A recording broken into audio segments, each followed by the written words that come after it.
Using drama and theatre in your ESL classrooms can work a treat, but only if you apply it well. Get it wrong and it's a big waste of time. I'm Will from Enchanted ESL, and in this video I'll explain how and when to use dramatization in your classes, because it's not as simple as it seems.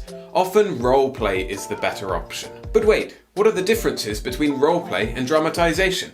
They're both activities where students act things out. In dramatization, students decide on a story, write a script, and rehearse it for a performance. On the other hand, roleplay is improvised. There's no pre-planning and everything is off the cuff. Students have particular roles, but there's no predetermined end point. In fact, this video is part of a whole series on roleplay, and you can find out why I think roleplay is so great in a video I made up there and in the description. If you want students developing speaking fluency, roleplay is the obvious choice. It's quicker, for one, and it has students thinking on the fly, which is a really important skill. But if you want to focus on particular language and challenge students' writing and pronunciation skills, dramatization might be more appropriate. As it's scripted, there's a focus on accuracy and delivery. There's a creative group writing process too, as they come up with the story beats and write the script. It takes longer, so it's more of a project-style activity than roleplay. But be careful. If you get it wrong, you can end up wasting hours of class time without seeing any significant results. So the following tips are aimed at getting the best out of dramatization,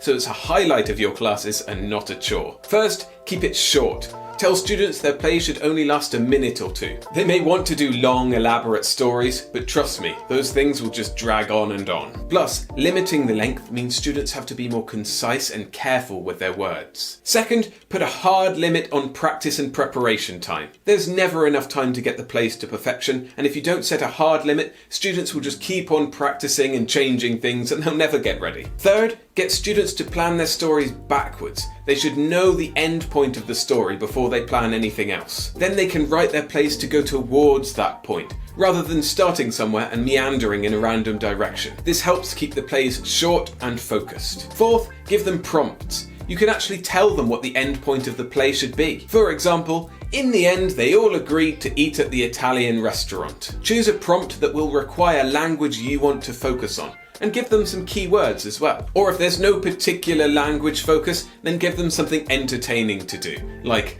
she went to sleep after the worst birthday ever. Tip 5, put students in groups of 3 or 4. Obviously, if you only have 1 or 2 students, then dramatization probably isn't the right activity. But with all other class sizes, set a maximum limit at 4. More than that, and it's a case of too many cooks spoil the broth. Too many ideas, too many characters, and some students will just get lost or distracted. 3 is the magic number, but 2 or 4 are okay if you can't divide your class exactly by 3. Tip number 6, think carefully about the space available and any props students might want to use. If you're doing it in a standard classroom situation, it's a good idea to push all of the tables to the side and to the back so they've got a big space to practice in, and assign groups particular areas in that space. And if they want to use props, they can, as long as they're safe, easy to access, and actually have some relevance to the story. Tip number 7, make sure the focus is on speaking. When students are preparing and practicing, go around and monitor them. Check their scripts and make sure everybody has some lines to say. There's always one student that just appears in the play to do a funny mime but never actually says anything.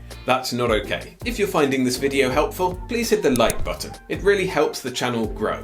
Thanks. 8. Get students to memorize their lines. This is another reason why keeping the play short is a good thing. If they have a long, weighty script, they'll just be reading from it, and that's very boring. Instead, they should each have a few quick lines that aren't super complicated that they can keep in their head and produce at the right time. 9. Lower stakes on performances and keep them quick. With a dramatization, the expectation is that the groups will perform in front of the rest of the class, and this can be a real headache. I find the best way to do this is when they've finished practicing, they stay in their same practice areas and perform there. The watchers can sit or stand and the performers can just get straight into their play. And if they mess up, that's fine.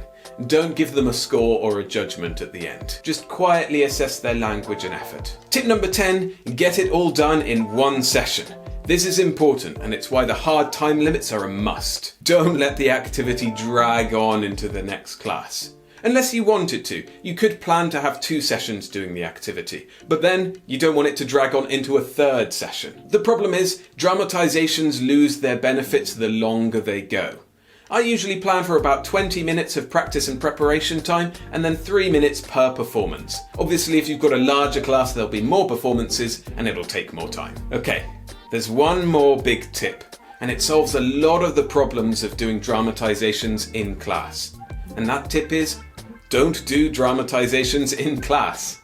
And no, I don't mean don't do them at all, but set them for homework. Pretty much everyone has a phone with a camera on it, so instead of wasting valuable class time, get them to make a film at home. They can meet up between sessions and take as long as they like to practice and prepare. They have better spaces at their homes or in the park or somewhere in the local area, and they can use whatever props they like. If they're tech savvy enough, they can edit the recorded footage and make it into a proper film. Obviously, little kids will struggle with this, and adults might not have the time between the classes, but with kids aged 10 or older, I think it's a fantastic idea. You'd be surprised how funny and imaginative students can be when given time to create and express themselves. Dramatization is a lot of fun, but use it sparingly to keep it fresh. Most of the time you'll want to use roleplay. And to learn how to do roleplay right, check out this video I made explaining all of the do's and don'ts. But for now, I've been Will from Enchanted ESL, wishing you all the joy and success in your teaching. See ya!